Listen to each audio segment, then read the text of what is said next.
Assalamualaikum warahmatullahi wabarakatuh. Baik ibu-ibu, boleh ya ibu-ibu? Kekanda-kekanda, tak apa. Nenek, nenda, oh macam tu ya, subhanallah. Tak apa, anak murid saya umur 70, saya panggil kakak juga. Subhanallah. Baik, semoga kakak-kakak ya sekalian sehat walafiat insya-Allah ya. Dan alhamdulillah Allah mengizinkan kita, insya-Allah Allah redha kepada kita untuk datang ke majlis ilmu. Majlis yang mana Allah mudahkan insya-Allah pergi ke syurga Allah. Masya-Allah. Okey. Alhamdulillah ya dapat berkumpul bersama-sama untuk pertama kalinya, alhamdulillah. Pertama kalinya saya di sini untuk saya kongsi apa yang saya boleh kongsi. Walaupun adalah yang pernah nampak di Masjid Cyber kan. Insya-Allah. Alhamdulillah dekat sini. Subhanallah. Okey. Jadi insya-Allah ya, sebelum kita mula majlis kita ini, jom kita sama-sama mohon keberkatan daripada Allah untuk mulakan dengan Ummul Furqan Al-Fatihah. A'udzu billahi minasyaitonir rajim. Bismillahirrahmanirrahim. Alhamdulillahi rabbil alamin. Ar-Rahmanir Rahim. Maliki yaumiddin. Iyyaka na'budu wa iyyaka nasta'in. Ihdinas siratal mustaqim. Siratal ladzina an'amta 'alaihim ghairil maghdubi 'alaihim waladdallin. Amin. Amin amin, alhamdulillah. Moga dengan asbab Ummul Furqan Allah kurniakan kepada kita keberkatan insya-Allah. Kerana apa-apa pun kalau kita lihat kan mungkin orang nampak Fatihah tu adalah sekadar Fatihah, tapi sebenarnya kalau kita nampak Al-Fatihah tu pun boleh menjadi syifa kepada penyakit-penyakit kita, dengan syarat yakin. Mana-mana kan ini sekadar pengalaman sedikit yang Allah pinjamkan. Masa tu kita lebih kepada kalau sakit of course kita pergi mana? Sekarang klinik banyak kan, klinik-klinik kita mesti pergi klinik kan. Sila kita mesti pergi klinik, tetapi kita cuba tukar ketika mana untuk kita pun kita ke anak-anak ke sakit je, solat hajat dulu. Sebaiknya lah solat hajat. Ajarkan kepada anak-anak sebelum nak pergi mana? Klinik tu, solat hajat dulu. Sebab apa? Bukan solat hajat kalau dia tak larat, buat duduk pun tak apa. Kadang kata Umi, abang tak larat Umi. Tak apa, duduk. Kau tak dapat duduk baring. Sebelum nak pergi klinik ni, pasakkan dalam hati mereka, dalam diri mereka, yang bahawasanya sakit ni Allah bagi, sembuh pun Allah bagi, bukan doktor yang bagi. Kita nak pasakkan tauhid tu dulu.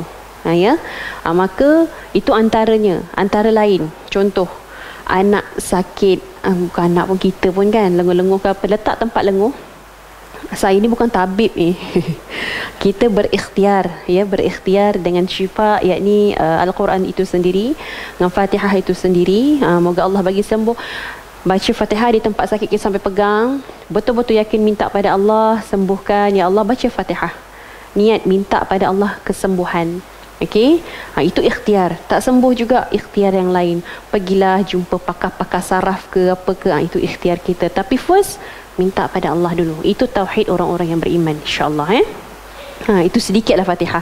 Baik, sebenarnya boleh mula lagi. Subhanallah. Ada saja Ustazah ni kan. Baik, sebelum tu saya nak ta'aruf sebenarnya, sebab saya ni baru first time kat sini. Sebab semua orang tak pernah tengok saya, tak pernah jumpa saya. Okey, yang pernah jumpa ya. Ya Kak ya. Yang tak pernah jumpa, saya bertaaruf lah ya, supaya kita kenal each other. Masya-Allah. Okey. Nama saya Nur Akidah binti Mawardi. Saya tinggal di Bukit Jelutong, Shah Alam. Apa lagi? Oh, berapa orang? Alhamdulillah baru masuk 3 insya-Allah. Baru masuk 3 ya. Dan saya minta maaf lah, dekat dalam gambar lain. Itu zaman muda. Belum tukar gambar yang dah jadi, dah usia 30-an ni, tak tukar lagi. Macam tu. Jadi jangan kata ustazah ni betul ke, dalam gambar lain, kat luar lain. Macam tu kan. Orang yang sama, cuma fizikal yang berubah. Macam tu kan, masya-Allah. Apa lagi untuk tanya tentang ta'aruf lagi? Ya? Asal saya Felda Soeharto.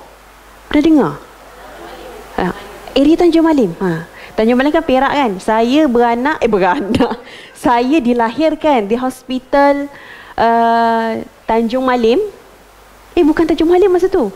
Hospital Slim River. Okay, Hospital Slim River. Dia kan sepadan kan. Jadi saya tinggal dekat Felda Soeharto. Dan alamatnya Kuala Kubu Baru. Di area-area sana lah. Ramai juga tak pernah dengar Felda Soeharto. Ramai kata ini dekat Indon ke apa ni? Kan? Tak ya, dekat Hulu Selangor. Masya Allah. Okey, itulah serba sedikit tentang saya. Tak ada apa yang istimewa pun melainkan apa yang Allah bagi. Dan insya-Allah apa yang Allah pinjamkan ilmu dan kefahaman, saya mengharapkan untuk diri saya dan semua, Allah juga memberikan kefahaman yang sama dan juga taufik. Kita sering memohon hidayah, tetapi lupa untuk memohon taufik. Kerana kita memerlukan hidayah Allah itu, kita minta hidayah. Tapi sayang, ramai orang terima hidayah daripada Allah tetapi tidak menerima taufik daripada Allah. Kerana apa? Kerana hidayah tu boleh datang dan pergi. Tetapi bila orang bersama dengan hidayah dan adanya taufik, insya-Allah hidayah itu disulami dengan amalan, dengan rasa nak buat kebaikan, dengan rasa nak mengenal Allah dan mengenal Nabi SAW dan para anbiya yang lain. Jadi minta-mintalah pada Allah taufik dan juga hidayah daripada Allah. Ya, untuk saya juga. Baik.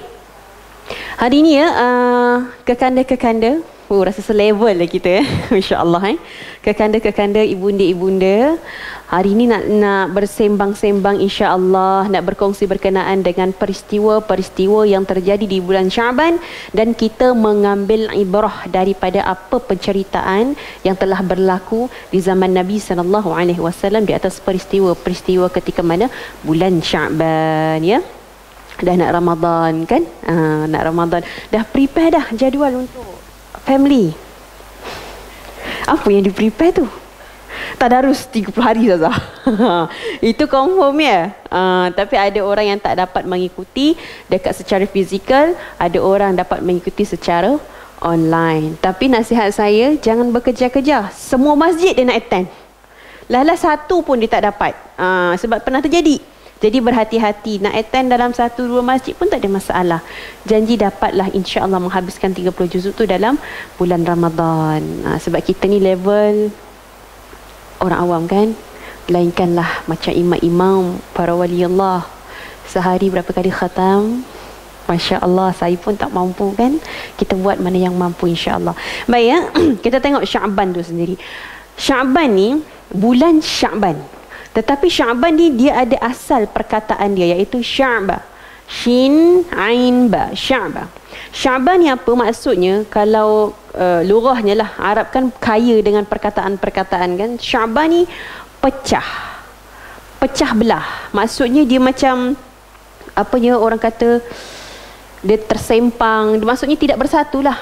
Maksudnya dia berpecah macam tu. Tu Sya'ba. Jadi kita memanggil bulan Syaban kerana apa?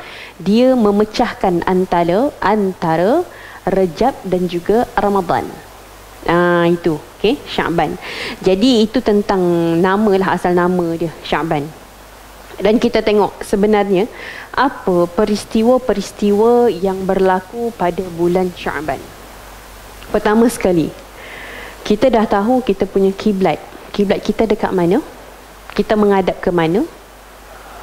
Kaabah, iaitu Baitullahil Haram kan. Jadi peristiwa yang berlaku pada bulan Syaban iaitu pertukaran arah kiblat. Semua pernah pergi kan, insya-Allah pernah menjejaki ke Haramain, ke Madinah kan, pernah pergi Masjid Qiblatain kan.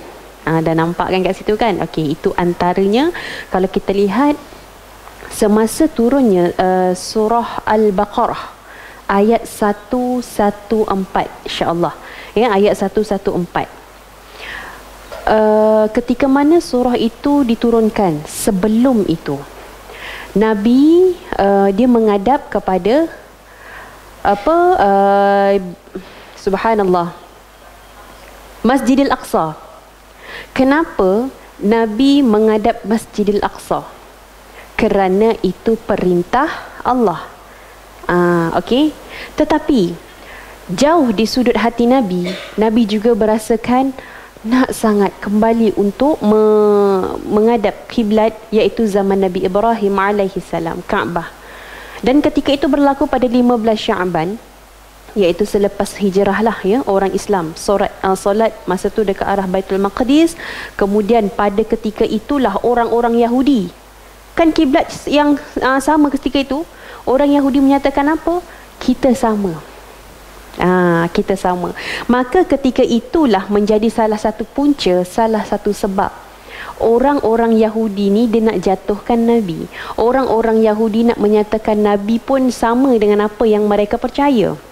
Ketika itu baginda sangat-sangat sedih lah melihat apa dia punya orang-orang yang mengikutnya dalam keadaan dicaci, dalam keadaan kita sama, tak ada perbeza, macam tu orang-orang Yahudi kan.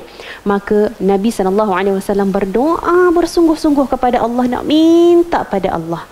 Ketika itulah turunnya surah Al-Baqarah ayat 144 ni. Maafkan saya, bukan 114, 144, 144. Maafkan saya. Okey, ayat ini saya baca dia punya terjemahan. Kerap kali kami melihat engkau, wahai Muhammad, berulang-ulang menadah ke langit. Subhanallah.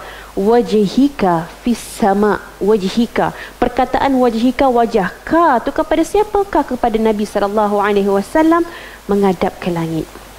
Okey, untuk ayat setengah tu ayat tu, saya nak bagi tahu bagaimana cara Nabi minta pada Allah dengan menghadapkan mukanya ke atas langit.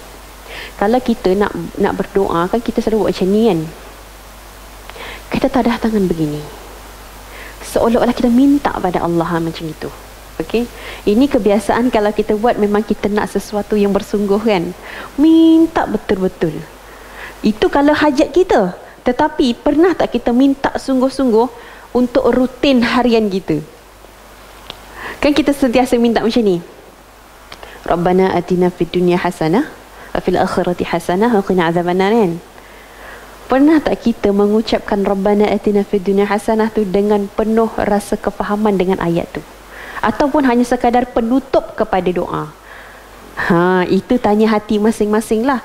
Sebab kadang-kadang dia berdoa, sungguh-sungguh berdoa, last Rabbana atina fid dunya hasanah fil akhirati hasanah wa qina adzabannar. Hanya meletakkan Rabbana atina itu hanya sekadar penutup doa. Sebenarnya Rabbana atina fid dunya hasanah antara doa yang sangat-sangat menjadi favorite kepada Nabi. Yang keduanya, ya muqallibal qulub tsabbit qalbi ala dinik. Dua doa ini sangat-sangat Nabi suka. Sebab apa Nabi sukakan Rabbana atina fid dunya hasanah wa fil akhirati hasanah wa qina adzabannar? Sebab dia mencakupi dunia dan akhirat, kebaikan dunia dan kebaikan akhirat. Tetapi kadang-kadang kita lalai bila mana kita menjadikan doa itu hanya sebagai penutup, bukan doa hanya untuk minta doa betul. Doa tengah-tengah betul-betul. Tapi doa penutup tu Rabbana atina fid dunya hasanah wa fil akhirati hasanah, tak ada kesungguhan. Jadi tak benarlah cara kita tu. Ya, berhati-hati. Emosi Ustazah hari ni ya. Tak apalah ya, subhanallah. Bukan emosi, semangat. InsyaAllah Baik. Berbalik kepada tadi. Maka Allah teruskan lagi, maka kami benarkan engkau berpaling menghadap kiblat yang engkau sukai, iaitu kepada Nabi. Inilah disebutkan ayat tasliyah. Ayat yang memberikan pujukan, khabar gembira kepada Nabi SAW, yang memang Nabi nak sangat ni sembah mengikut kepada arah kiblat kita sekarang ni. Seperti mana Nabi Ibrahim AS nak sangat. Maka Allah kabulkan permintaan Nabi. Allah sebutkan dekat sini, oleh itu palingkanlah mukamu ke arah Masjidil Haram, tempat letaknya Kaabah. Dan di mana sahaja kamu berada, maka hadapkanlah mukamu ke arahnya. Dan sesungguhnya orang-orang yang telah diberikan kitab mereka mengetahui bahawa perkara itu adalah perintah yang benar dari Tuhan mereka dan Allah tidak sekali-kali lalai akan apa yang mereka lakukan. Okey, maksudnya kat sini, apa yang ditunjukkan kepada ahli kitab tu iaitu bila mana orang Yahudi dan Nasrani. Orang Yahudi dan Nasrani, dan ketika itu pula bila mana kita Nabi Muhammad SAW berpindah arah, maka daripada situlah mereka melihat kepada perbezaan. Tapi kalau mereka ahli kitab yang benar, mereka sudah tahu itu perintah Allah. Cuma yang menafikan kepada mereka yang ahli kitab yang terpesong, yang mengambil hanya ikut hawa nafsu. Macam tu. Okey, macam kita pun orang Islam, dia bukan pada ahli kitab saja. Orang Islam pun Quran ada, tapi ambil yang dia suka. Yang tak suka dia tak ambil. Pernah terjadi kan macam ni kan? Oh, bab tutup aurat suka sangat kita ambil. Sebab apa? Kita tutup aurat. Cuba dia cakap ke pasal bab mengumpat. Alah, sikit je, bukan banyak pun. Nampak tak? Tu kita. Sebab apa? Mengambil dengan hawa nafsu. Nak cakap dengan diri sendiri juga. Kadang marah kan? Sebelum marah istighfar tak? Dah marah ustazah baru istighfar. Betul tak? Ni tengah bercakap ni kan? Kadang-kadang dihadirkan Allah dengan anak yang solehah sekecil ini. Masya Allah. Umi la taghdab Umi. Nabi tak ajar kita marah Umi, nampak? Dia balikkan balik apa yang kita syarahkan. Masya Allah. Nak sebutkan dekat situ, subhanallah, bila dalam peringkat lah, dalam peringkat bila mana Allah memberikan ayat tasliyah, ayat mengembirakan hati Nabi, ketika itu Nabi sangat-sangat suka. Dan Masjid Quba, di Masjid Quba ketika itu solat pertama yang menghadap kiblat arah Kaabah adalah pada waktu subuh. Masjid Quba, sebab baru sampai seruan tersebut di Masjid Quba, ya. Masya Allah, tabarakallah. Itu serba sedikit tentang arah kiblat yang bertukar. Happy tak Nabi? Sangat happy. Masya Allah, tabarakallah.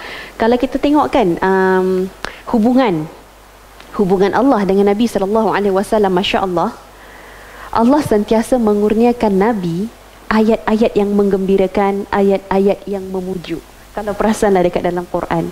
Dan kadang-kadang kita baca Quran, kalau kita faham, insya-Allah Allah bagi kefahaman, kita akan tersenyum sendiri. Sebab apa? Ya Allah, bangganya aku, ya Allah, kerana Engkau pilih aku menjadi umat Nabi-Mu, Nabi yang Engkau kasih, menjadi kekasih-Mu, ya Allah. Seronok bila Allah letakkan kepada Nabi ayat-ayat yang menggembirakan, sekaligus akan menggembirakan kita sebagai umat Nabi SAW, selagi mana kita beriman dengan Nabi. Masya Allah. Baik, itu yang pertama. Kita tengok yang kedua. Okey, yang kedua iaitu berkenaan dengan ayat turunnya selawat Nabi SAW. Okey, kalau kita melihat untuk bacaan selawat kita, Allahumma salli ala Muhammad first. Yang kedua, Allahumma salli ala Sayyidina Muhammad. Ketika mana yang Sayyidina ini ditambah juga oleh sahabat-sahabat Nabi. Kenapa dia letakkan Sayyidina kat situ? Dua-dua boleh, tak ada masalah. Okey, dua-dua boleh.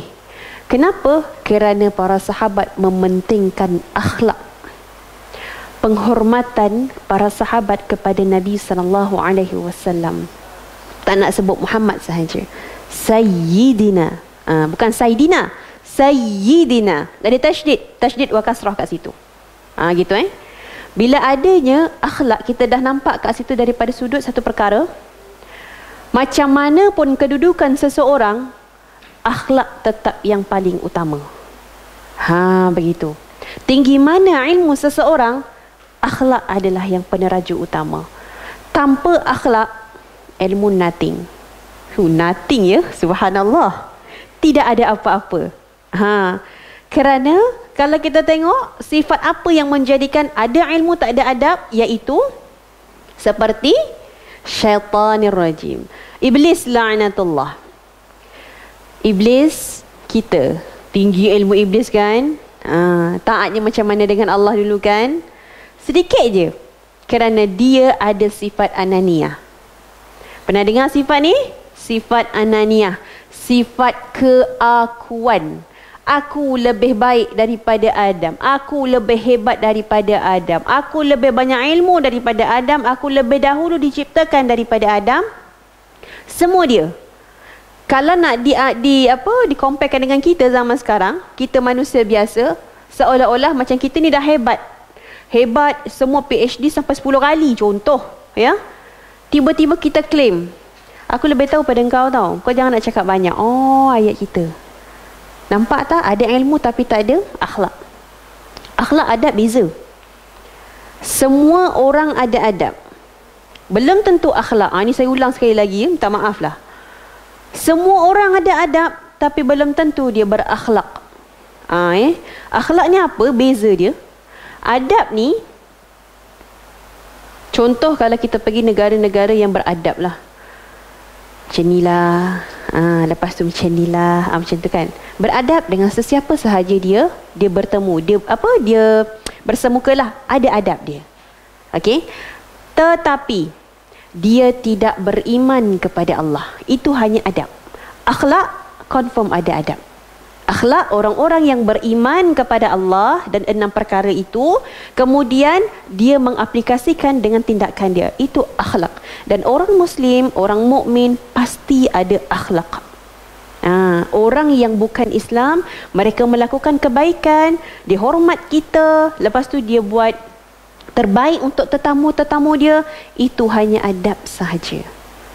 Dan dia tidak ada manfaat langsung untuk mereka dekat akhirat. Hanya manfaat hanya di dunia.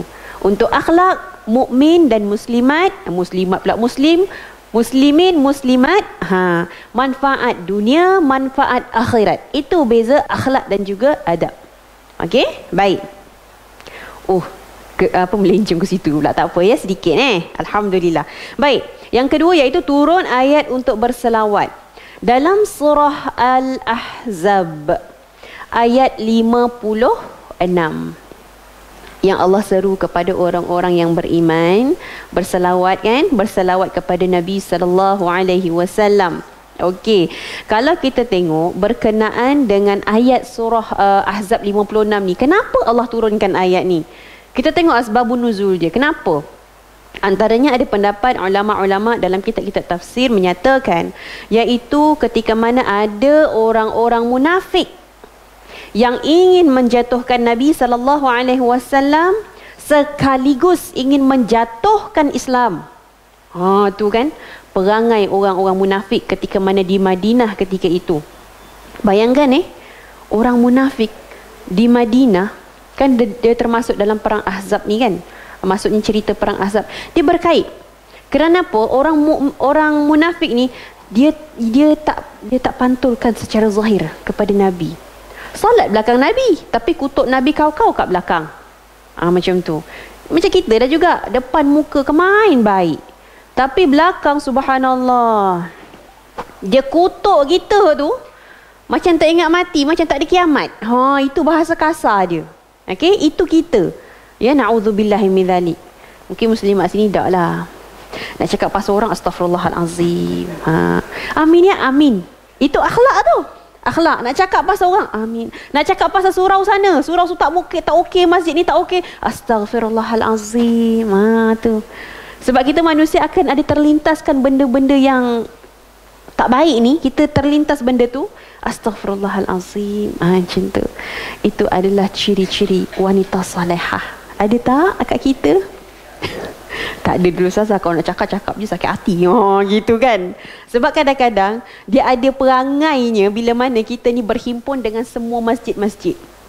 Ni masjid mana kan, muslimat-muslimat dia. Bila dah campur-campur semua tu, mulalah cari sedikit kekurangan. Masjid tu bawa sikit je, kita ni bawa banyak ni, dia bawa sikit je. Gitu. Lagi-lagi ada keramaian.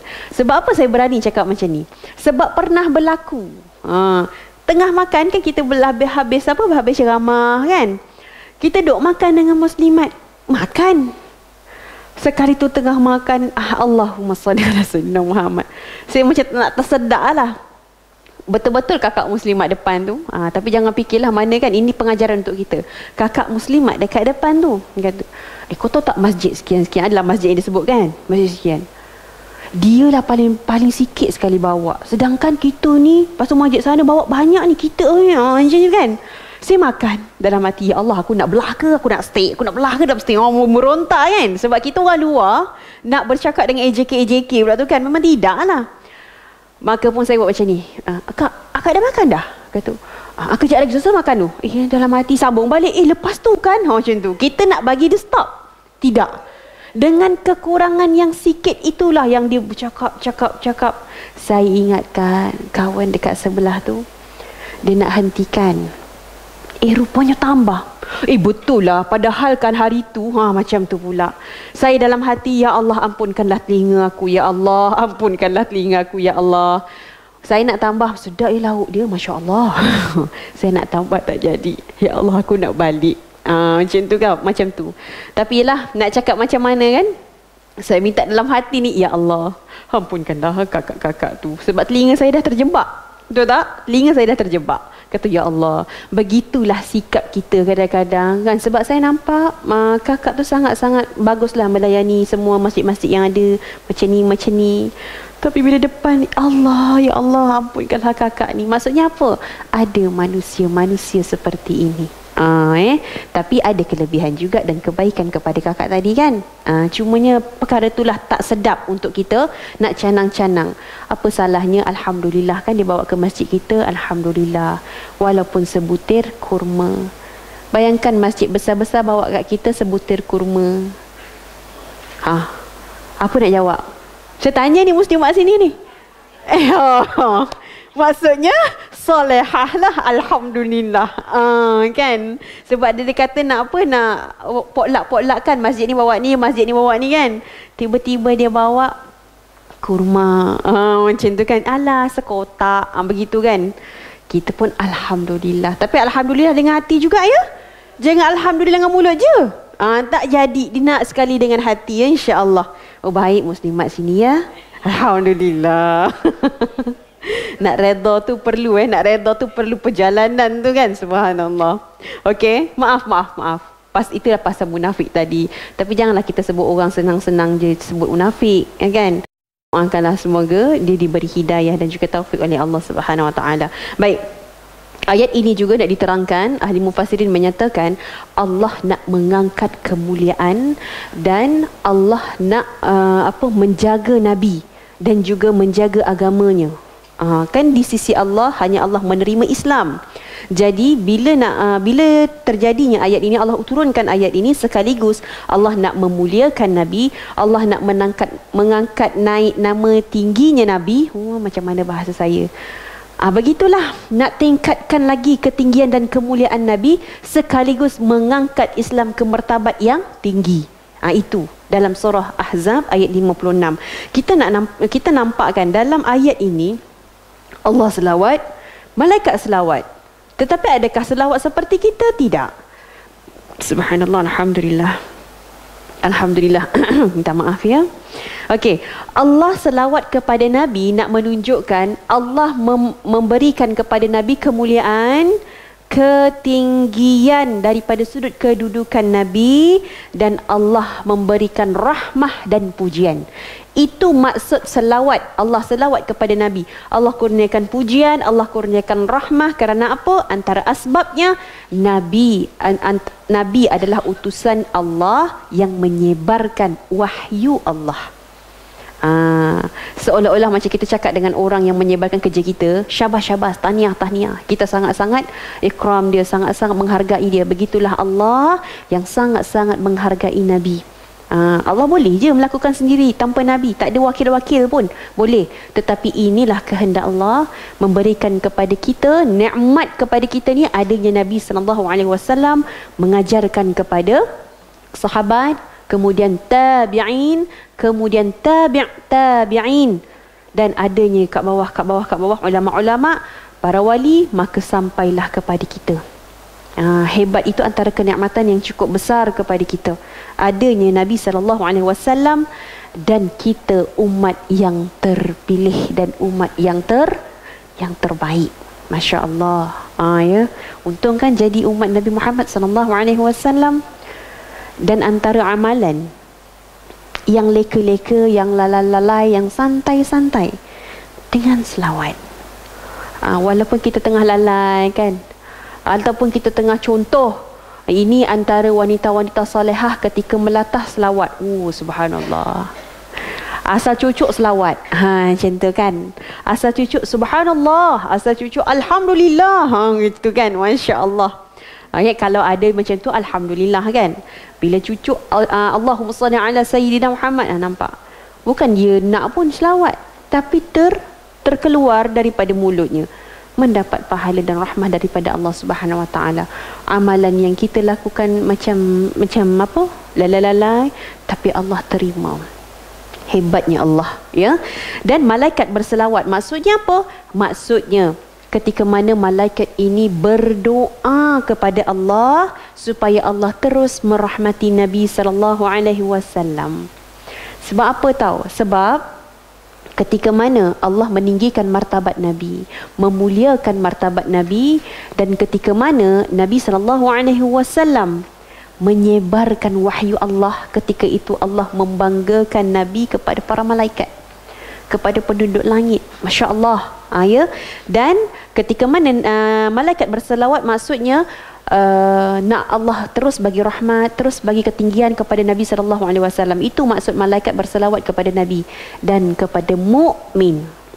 Bila kata mukmin, di sini disebutkan bahawasanya iaitu berdoa kepada Allah supaya melimpahkan rahmat, tambahkan kemuliaan, tambahkan kehormatan, dan kita sendiri memuji Nabi SAW. Subhanallah, ya. Tapi jangan sampai, ya, jangan sampai contoh kita buat macam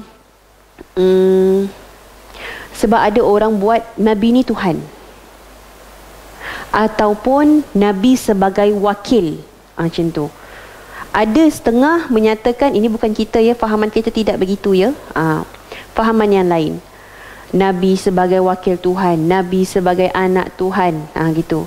Dan orang-orang yang kafir, orang-orang yang tidak menyembah Allah menyatakan, ya, malaikat adalah anak perempuan Allah. Na'udzubillahi min dzalik.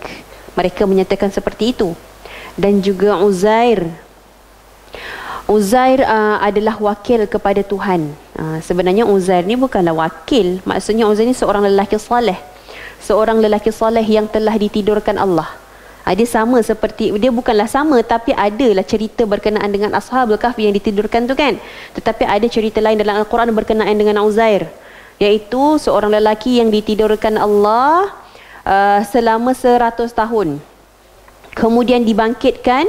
Nak sebutkan apa? Nak menunjukkan kekuasaan Allah. Allah boleh matikan, kemudian Allah boleh hidupkan. Dan mereka yang boleh cam kepada Uzair adalah seorang wanita tua yang berusia lebih daripada 100 tahun, yang menyatakan kalau betul engkau Uzair, engkau akan tahu tentang kitab-kitab samawi yang lain. Maksudnya kitab apa? Kitab Taurat ketika itu dia akan hafal.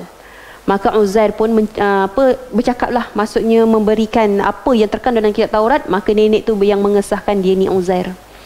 Nak katakan sepatutnya orang dulu, zaman dulu, dia kata Uzair dah tak ada dah. Dah depan mata memang dah tak ada dah. Rupa-rupanya Uzair ini Allah hidupkan nak menampakkan kekuasaan Allah ketika itu. Ada dalam Al-Quran kisah Uzair. Nanti boleh cari. Saya lupa surah apa. Ya bunda.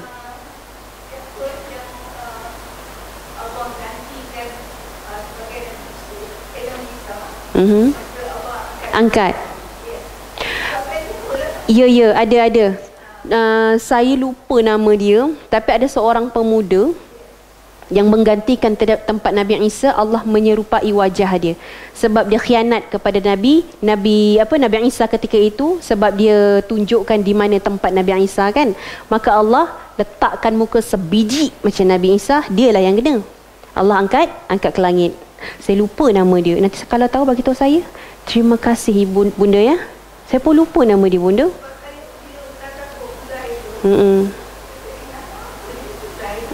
Dia Uzair ni lelaki yang soleh.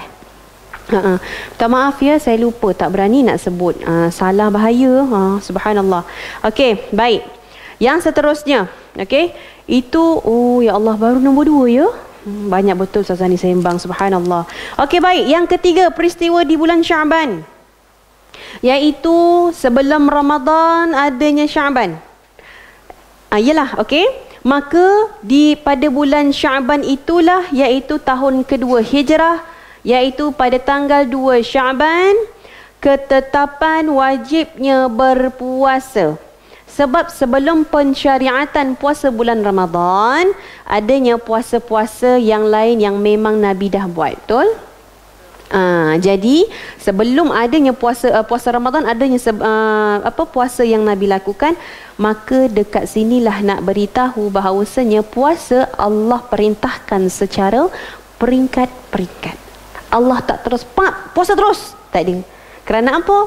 Inilah belas ihsan daripada Allah, rahmahnya Allah kepada hambanya, dan dia sangat tahu bagaimana kekuatan hambanya. Memang tak boleh gedebuk, tak boleh. Maka kat sini kita lihat, kita nak menempuh Ramadan ni kan, kalau tengok dalam surah Al-Baqarah, panjang kan, daripada ayat 183 sampai 187 berkenaan dengan puasa. Nanti boleh bacalah dekat rumah. Bila mana peringkat-peringkat tu, iaitu kalau tengok first kali ayat 183 berkenaan dengan Allah suruh puasa seperti mana orang yang terdahulu. Tapi suruhan puasa tu, tengok ayat yang first tu, ya ayyuhallazina amanu. Allah tak kata ya ayyuhan nas kan? Allah bagi tahu kepada orang-orang yang beriman dengan 6 perkara. Ya ayyuhallazina amanu kutiba alaikumus siyam. Kalau tengok perkataan kutiba tu kataba, tulis, okey, dan macam kita panggil kitab kan, yang tertulis, kutiba alaikumus siyam. Maksudnya bila dah Allah kata dan letak perkataan kutiba ini, ditafsirkan oleh ulama tafsir, iaitu memang telah tertulis untuk orang yang beriman, hendaklah kamu berpuasa. Nak jadi orang beriman, antaranya puasa. Okey? Kenapa puasa dan bagaimana?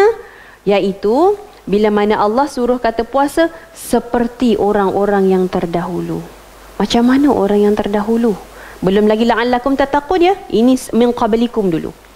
Orang-orang yang sebelum kita ni lah kan, sebelum pensyariatan yang terus mutlak itu, bagaimana puasa mereka? Panjang ya. Tempoh untuk berbuka maghrib isyak. Berapa lama maghrib isyak tempoh? Setengah jam macam tu kan. Kalau kita sekarang 7:30 maghrib, isyak 8:40, sejam lah macam tu kan. Hanya dalam tempoh sejam untuk berbuka puasa. Lepas isyak puasa balik. Esok maghrib baru buka puasa. Panjang tak? Panjang. Sebabkan itulah ada kes sahabat Nabi bersama dengan isteri bersama isteri kan pada waktu malam. Betul tak? Satu kes. Yang kedua, di tengah hari pula pengsan sebab tak bersahur. Yelah, balik kerja penat. Lepas tu dia tertidur sampailah tahu-tahu dah isyak. Dah tak boleh lah nak makan. Macam tu. Maka puasa lagi. Dia keladang, Dani ni mati pula, bukan mati, dia pengsan. Itulah yang telah diadukan kepada Nabi SAW. Itu peringkat-peringkat dia. Maka ketika itulah bila Allah suruhkan tentang orang beriman kena siyam dan juga min qablikum. Itulah ada sebab kalau puasa tak apa, tak puasa pun tak apa. Itu untuk 183 dulu. Kemudian la'allakum tattaqun. Kenapa Allah letak perkataan la'allakum? Ada 2 perkataan dekat situ. La'alla kemudian kum. La'alla kalau ikut dalam kitab Ibnu As-Suyuti menyatakan bila Allah menggunakan perkataan la'alla tu memang Allah nak bagi mengikut kepada usaha. Maksudnya apa? Mudah-mudahan tattaqun, kamu menjadi orang yang bertakwa. Kenapa letak mudah-mudahan? Kenapa Allah tak letak pasti menjadi tattaqun? Sebab perasan tak? Ramai juga orang puasa bukan punca dia bertakwa. Tak semua orang puasa boleh terus takwa, betul tak? Macam saya cakap ni. Nak tuju pada diri saya jugalah ni. Tak semua. Ya, sebab hanya sedikit sahaja orang yang mencapai takwa ketika mana siam tersebut. Sebabkan tu Allah letak la'alla, kalau boleh, mudah-mudahan, semoga dia menjadi orang yang bertakwa. Bila adanya perkataan la'alla ini, dia perlu bersangkut paut dengan usaha. Usaha tu apa tadi? Siam dalam cara orang yang terdahulu, maksudnya antara aspek yang lain, bukan masa, tetapi daripada aspek akidah, daripada aspek kesungguhan. Untuk kamu puasa, bersungguh-sungguhlah macam orang yang terdahulu tu bersungguh. Itu ayat yang pertama. Okey, kita kena ingat ya, puasa tak semestinya menjadi orang itu bertakwa. Sebab tu Allah suruh berusaha sungguh-sungguh ketika mana melakukan ibadah berpuasa. Baik. Kemudian ayat 184. Allah letakkan dekat situ tentang orang yang musafir, orang yang sakit, maridah. Orang yang sakit, orang yang safar boleh berbuka puasa. Kan? Dan ketika itulah masih lagi peringkat yang kedua, belum mutlak. Ketika mana ayat ini 185 diturunkan, itu telah mutlak bahawasanya puasa dalam bulan Ramadan kena buat. Tetapi Allah telah mengubah cara, iaitu yang kita amalkan sekarang. Bunda-bunda dan juga saya, bolehkah kita nak berpuasa daripada Isyak sampai ke Maghrib esok? Tak mampu.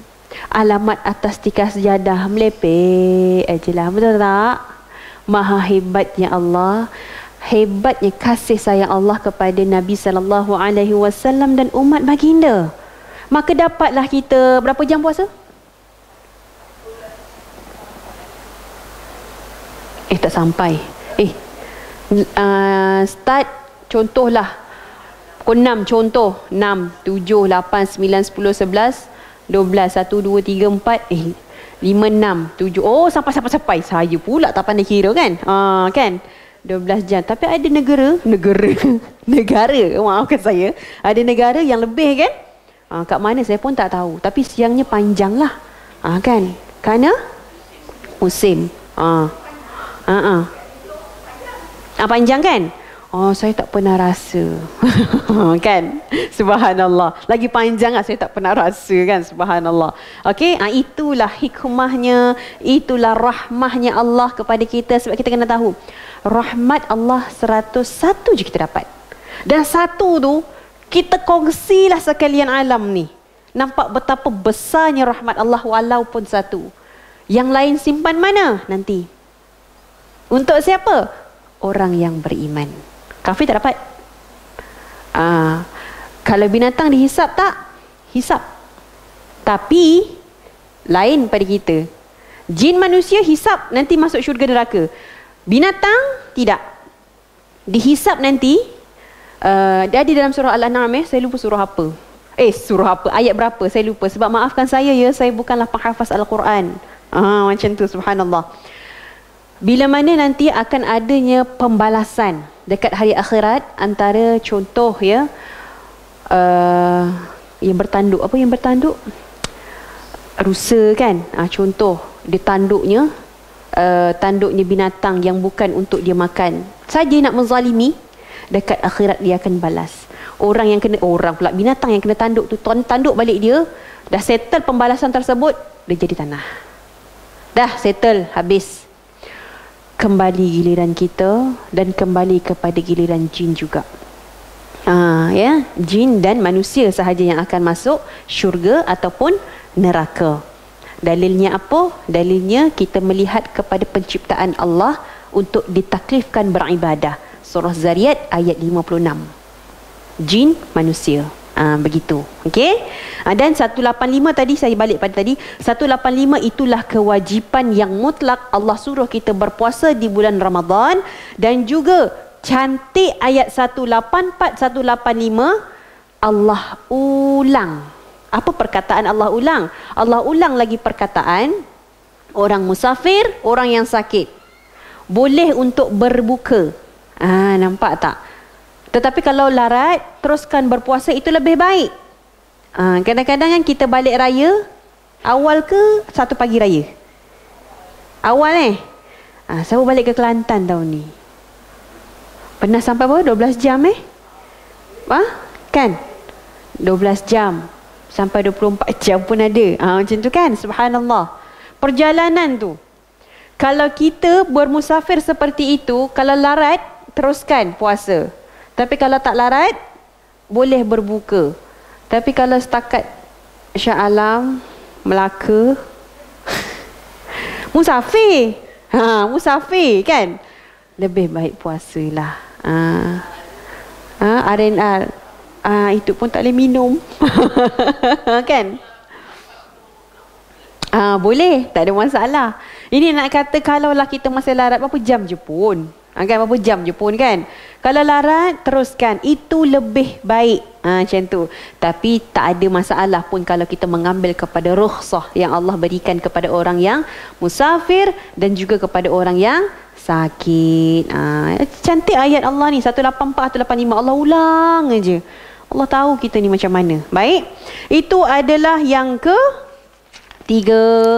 Yang keempat, boleh lagi tak? Kita boleh sampai tadi 10 minit lagi. Boleh bagi masa Kak Zahir sikit lagi? Boleh ya? Halalan tayyiban insya-Allah. Okey. Yang keempat iaitu pernikahan Nabi SAW dan Sayyidatuna Hafsah bintu Umar. Abdullah bin Umar adik-beradik dengan Sayyidatina Hafsah. Okey, iaitu anak kepada Sayyidina Umar Al-Khattab. Sayyidatina Hafsah ni sebelum dia kahwin dengan Nabi SAW, beliau berkahwin dengan Khunais bin Huzaifah, iaitu antara ahli Badar yang perang Badar tu tercedera dan kemudian meninggal dunia, dah syahid kat situ. Maka ketika itulah dah jadi balu kan, kalau kematian suami kan, balu lama tu. Maka muda lagi Hafsah, muda lagi. Maka Sayyidina Umar mencarilah calon yang terbaik untuk anak dia. Dia pergi kat Sayyidina Uthman. Sayyidina Uthman pun suruh bagi masa apa semua kan. Cakaplah itu, cakap ini. Okey. Tak dengar-dengar keputusan, tak apa. Dia pergi kepada Sayyidina Abu Bakar. Sayyidina Abu Bakar buat macam mana? Dia diam aja. Lagi geram lah dia kan. Sayyidina Umar tahulah kan. Dia punya karakter. Lagi dia geram, tapi tak apa. Kemudian hebatnya tiba-tiba Nabi SAW minang Hafsah. Nak jadi ceritanya, Sayyidina Abu Bakar bila dah tahu Nabi meminang Sayyidatina Hafsah, maka Abu Bakar cakaplah dengan Sayyidina Umar, kenapa aku tak terima?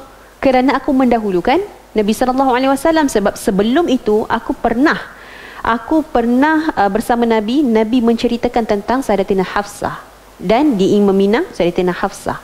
Maka ketika itu aku tak ada cakap apa-apa kerana aku mendahulukan Nabi SAW. Akhlak baginda, akhlak sahabat, Masya Allah, hebat kan? Agak-agak kalau kita zaman Nabi, kita berakhlak tak dengan Nabi macam tu? Belum tentu kita ikut Nabi. Yelah, bayangkan, janganlah kita kata, kalau lah aku dekat zaman Nabi mesti aku masuk syurga kalangan sahabiah. Mana mau. Abu Jahal pun sezaman dengan Nabi, betul tak? Jadi bersyukurlah Allah letakkan kepada kita ni orang yang paling Nabi cinta, yang paling Nabi nak jumpa. Sebab dia cakap dengan sahabat-sahabat, dia tak sabar nak jumpa kita ni, yang tak pernah tengok aku, yang tak pernah sezaman dengan aku, tapi dia beriman dengan aku. Subhanallah. Dan Nabi lah antara yang nak disebutkan yang paling sibuk dekat mahsyar, nak cari umat dia. Sebab Nabi tinggalkan satu doa untuk kita nanti dekat akhirat, nak Allah masukkan kita dekat dalam syurga Allah. Subhanallah. Perjalanan Nabi nak menyelamatkan kita daripada satu stesen ke satu stesen. Subhanallah. Dekat sini nanti kat mizan, dekat sini nanti dekat penimbangan tu mizan lah. Lepas tu dekat haud dan sebagainya. Nabi tengok mencari-cari umatnya. Sebab apa? Nak pastikan umatnya ni sama-sama pergi dengan aku nanti dekat syurga.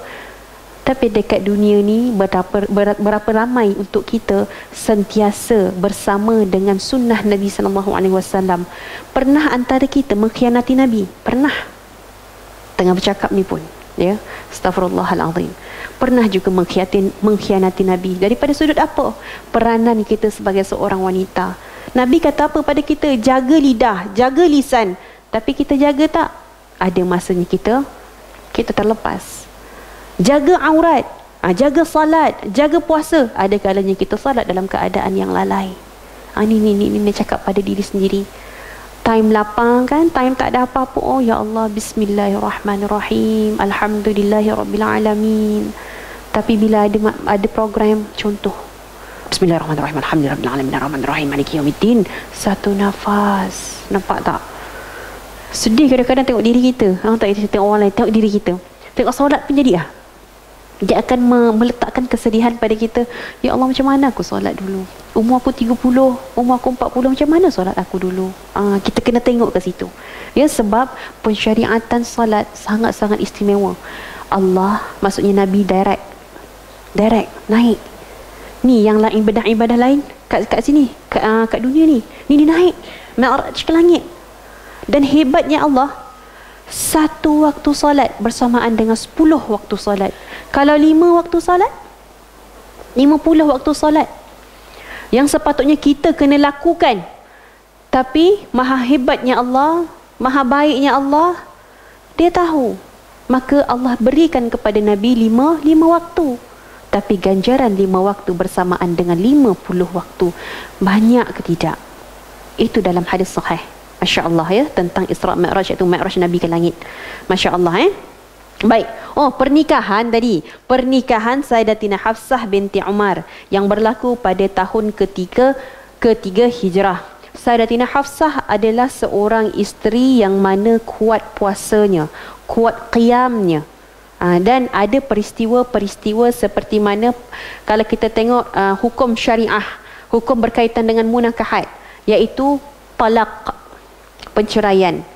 Surah Talaq ayat 1, antara asbabnya kenapa tu diturunkan kerana Nabi pernah menceraikan Hafsah, kemudian malaikat menyuruh, iaitu daripada Allah, supaya rujuk kembali kepada Sayyidatina Hafsah.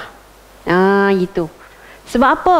Sebab Allah menyatakan bahawasanya Sayyidatina Hafsah ini akan menjadi isteri Nabi dekat syurga. Maka Nabi rujuk atas asbab arahan daripada Allah. Kerana apa diceraikan? Kerana ini sebenarnya kalau mendengar kisah-kisah yang ada tentang pendapat-pendapat ulama, ya.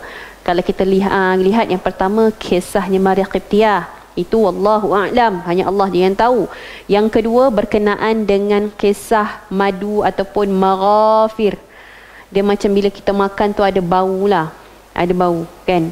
Kemudian bila makan daripada rumah Zainab, Sayyidatina Zainab, Rasulullah balik, maka dia macam Sayyidatina Hafsah, Sayyidatina Aisyah, dia bau, maksudnya tak sedap macam tu.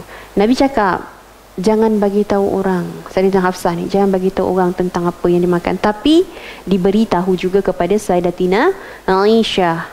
Ketika itulah, bukan marah sebab bagi tahu tu, tapi kerana tidak menjaga amanah supaya jangan bagi tahu, tak menjaga amanah. Itu menjadi asbab. Nabi kalau marah, dia bukan marah suka-suka, tidak, dia ada asbab dia.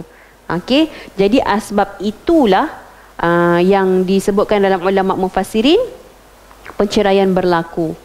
Ya, sebab kalau kita tengok dalam kes Maria Qibtiyah, ramai orang salah faham. Inilah antara yang akhir zaman ni menjadikan satu penceritaan yang buruk tentang Nabi, sedangkan perkara itu tidak benar sama sekali yang mereka katakan. Sukalah kalau orang-orang yang bukan Islam yang suka nak jatuhkan Nabi, suka dah dengar pasal cerita tu. Subhanallah. Baik. Pernikahan Rasulullah sallallahu alaihi wasallam dan juga Sayyidatina Hafsah berlaku pada bulan Syaban. Dan kalau boleh yang last ni insya-Allah, iaitu peperangan terjadi, iaitu peperangan Badar yang kedua. Sebab semasa kalau kita tengok Abu Sufyan, dia cakap macam ni tau, masa perang Uhud, dia kata, aku akan kembali balik, aku akan kembali kepada peperangan yang akan datang. Maka ketika itu Rasulullah dah standby dengan 1,500 orang. Termasuk dengan 10 pahlawan berkuda untuk perang kan? Perang. Makanya bila kata Abu Sufyan nak berperang, Rasulullah buatlah strategi. Strategi. Kemudian maha hebat Allah campakkan ke dalam hati Abu Sufyan ni di pertengahan jalan. Tiba-tiba cancel sebab dia merasakan nanti akan ada kemarau. Allah campakkan dalam hati Abu Sufyan ni. Maka Abu Sufyan dan juga 2,000 tentera dia semualah dia buat kan. Ketika itu tergendala. Itu. Maka itu berlaku di bulan Syaban. Kalau tidak, perang akan berlaku. Tapi kerana dia merasakan adanya dari kemarau. Ni semua dalam hati-hati mereka ada kemarau. Maka tak jadi untuk bersama dengan tentera-tentera Islam. Subhanallah. Itu antara pertolongan-pertolongan daripada Allah. Ya. Itulah yang berlaku dalam bulan Syaban. Dan sebagai akhirnya, lagi next time lah. Okey, sebagai akhirnya untuk menjadikan ibrah dalam peristiwa-peristiwa bulan Syaban, setiap daripada peristiwa-peristiwa tadi adalah ibrah-ibrah yang boleh kita ambil. Seperti mana kisah menghadap kiblat tadi, 2 tu ibrahnya ini antaranya kenapa kena buat? Kerana ikut perintah Allah. Bukan hanya kerana suka-suka sebab tak nak dengan orang Yahudi, bukan. Kerana Nabi ikut perintah Allah. Macam kita, kalau Allah kata suruh pakai tudung, contoh pakai tudung ni penyebab lah, pakai tudung maksudnya tutup aurat, kita nak engkar ke? Tak. Sebab apa? Allah suruh. Dah, itu alasan kita. Dan itu adalah perkataan yang kita berhujah melalui Al-Quran. Kenapa pakai tudung? Kenapa tutup aurat? Allah perintahkan. Kenapa puasa? Allah perintahkan. Macam tu. Okey? So tak perlu ada keraguan. Ketika mana dalam kisah yang kedua tadi, yang mana kisah kedua? Turun surah Ahzab selawat. Sebab apa? Nak umat Nabi banyakkan selawat supaya pengecaman umat Nabi tu selain daripada pancaran wuduk dengan selawat Nabi SAW. Okey. Dan seterusnya tentang kewajipan puasa di bulan Ramadan, ibrahnya apa? Kita tahu Allah sayang kita dan Allah meletakkan syariat tersebut secara peringkat-peringkat tidak mengejut. Rahmahnya Allah kepada hamba-Nya. Banyak lagi ibrah yang lain. Okey. Nah, skip ni ya, masya-Allah. Yang keempat berkenaan dengan pernikahan Nabi SAW dengan Sayyidatina Hafsah bila mana akhlak sahabat tadi. Dan yang berkenaan dengan amanah tadi. Macam tu. Apa-apa berkaitan dengan amanah Nabi kepada isteri baginda, baginda memang tak bagi untuk menceritakan kepada yang luar. Begitu juga dengan kita. Hal-hal rumah tangga simpan sendirilah. Macam tu kan. Tapi kadang-kadang mereka yang terlibat dengan dunia, orang kata apa? Dunia selebriti.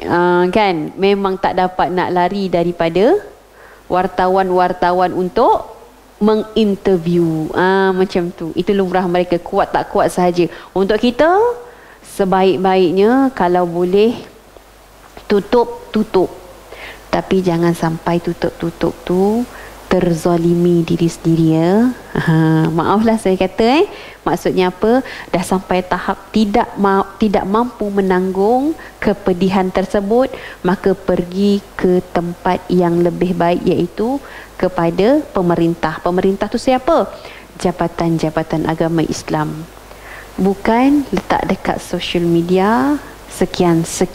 Itu bukan cara yang terbaik. Ya, sebab kita perempuan mempunyai hak kita, pemerintah yang bela. Dah kalau suami dah gitu caranya kan, begitu juga dengan si suami. Dah kalau kena terajang dengan isteri, cakap minta. Ya, aduh. Kena dengan besen tu, bukan besen yang cebok tu, apa orang panggil, gayung cebok tu, pap kepala si suami hanya sebab tak boleh tak basuh kain. Ada. Tapi si suami sabar. Macam tu. Ada ya. Subhanallah. Saya terkejut sebab benda ni jarang berlaku. Tapi bila kita terima benda tu, kena dekat sini. Kakak dia ni tunjuklah bukti kan. Dekat sini adik lelaki dia kena dengan adik ipar lah. Senang cerita. Adik ipar lah kan. Adik ipar dia perempuan. Adik dia lelaki. Dia pukul sampai sini, sampai luka kat sebelah sini, luka. Yang menjadi bukti CCTV. Kat rumah dia ada CCTV. Subhanallah. Saya tengoklah daripada tu kan. Kata, serius lah suami dia ni. Sepatutnya kan dia boleh, ni kan lelaki kan. Tapi tak, sebab dia terlalu sayangkan isteri dia. Itu lain pula cerita kan. Subhanallah. Jadi jangan sampai ke arah itu ya. Moga-moga kita nak apa pun kena ada ilmu, insya-Allah ya. Wallahu a'lam. Saya minta halal daripada segi masa. Halalan thayyiban kosong-kosong ya. Dan saya minta maaf sangat-sangat apa-apa yang terkasar ke, yang tersebut menyakitkan hati ke, saya minta maaf. Apa yang semua hebat, yang sempurna daripada Allah, yang lemah, yang kurang semua daripada saya. Wallahu a'lam. Kita tutup ke Mah? Belum tutup? Oh boleh? Boleh tak? Kalau saya boleh jawab, maka saya jawab. Tak boleh jawab, saya kaji dan terima kasih. Okey, ada persoalan? Ya, bonda.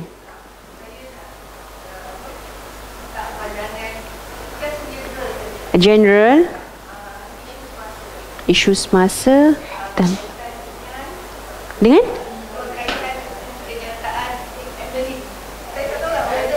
Subhanallah. Saya tak berani nak memberi apa-apa keterangan sebab saya dah tak. Habis? Bukan keterangan, maksudnya pendapat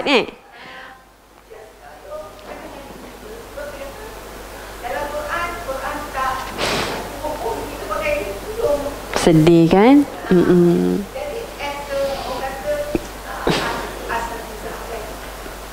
Of course saya menolak. Okey. Nasihat. Okey, baik-baik bonda. Saya faham. Nasihat saya dengan isu semasa yang terkini, saya faham ya, saya faham. Ada pendapat-pendapat masing-masing. Cuma untuk pendapat untuk kita sebagai seorang Islam, itu kata saya pentingnya ilmu. Kalau kita memang orang yang baru-baru nak berhijrah contoh, kalau ikut, kita akan fikir betul juga Allah tak suruh pun pakai tudung. Macam tu kan. Tetapi Allah menyuruh untuk melabuhkan jilbab, iaitu yang telah untuk kita, fahaman kita, tudung kita melabuhi. Satu, tutup aurat keseluruhan untuk mukminat kecuali muka dan tapak tangan. Ilmu tu walaupun nampak simple, bila datangnya, maaf saya kata anasir yang memutarbelitkan, kita boleh avoid benda tu. Okey, walau macam mana pun pangkat dia apa semua, kita boleh avoid perkara itu sebab kita tahu Allah dah suruh untuk kita menutup aurat dengan sempurna. Dan Allah menyuruh supaya wanita-wanita ini melabuhkan tudungnya, melabuhkan dia punya pemakaian dia. Macam tu. Okey, nasihat saya lah kepada saya dan juga semua, apa sahaja statement-statement yang melanggar syariat Islam, maka kita tolak bulat-bulat berdasarkan ilmu, berdasarkan wahyu, bukan berdasarkan nafsu semata-mata. Itu sahaja ya. Apa-apa yang tentang statement peguam tersebut, bolehlah tengok dekat page Dr. Naim. Boleh tengok okey, kat Dr. Naim. Dah buat dah dekat dia punya media sosial dia. Subhanallah. Saya pun senang cerita akhir zaman begitulah. Ya, berhati-hati ya. Minta maaf. Wallahu a'lam. Cik Ma boleh tutup? Doa, subhanallah. Doa, okey. Saya ni suka apa tahu? Suka doa yang simple, tapi dia menyeluruh mengikut hadis yang sahih lah. Doa ni tasbih kafarah. Sedikit tasbih kafarah Sayyidatina Aisyah. Sebab apa? Yang meriwayatkan. Sebab kita dah dalam majlis ilmu kan, takutlah ada dosa-dosa. Maka Rasulullah pun membaca. Bila kita keluar, maka insya-Allah Allah gugurkan dosa tersebut. Asbab tasbih tadi. Ya. Bismillahirrahmanirrahim. Subhanakallahumma wa bihamdik, nashhadu an la ilaha illa anta wa nastaghfiruka wa natubu ilaik. Bismillahirrahmanirrahim. Wal 'asr innal insana lafi khusr illa alladhina amanu wa 'amilus salihati wa tawasaw bil haqqi wa tawasaw bis sabr walhamdulillahi rabbil alamin. Taqabbalallahu minkum ya Allah, minna wa minkum taqabbal ya karim. Astaghfirullahal azim wa atubu ilaihi insyaallah. Baik, Sama-sama kasih. Saya minta maaf sekali lagi. Maafkan saya ya. Dan salam perkenalan, salam ukhwa fillah. Masya Allah. Assalamualaikum warahmatullahi wabarakatuh.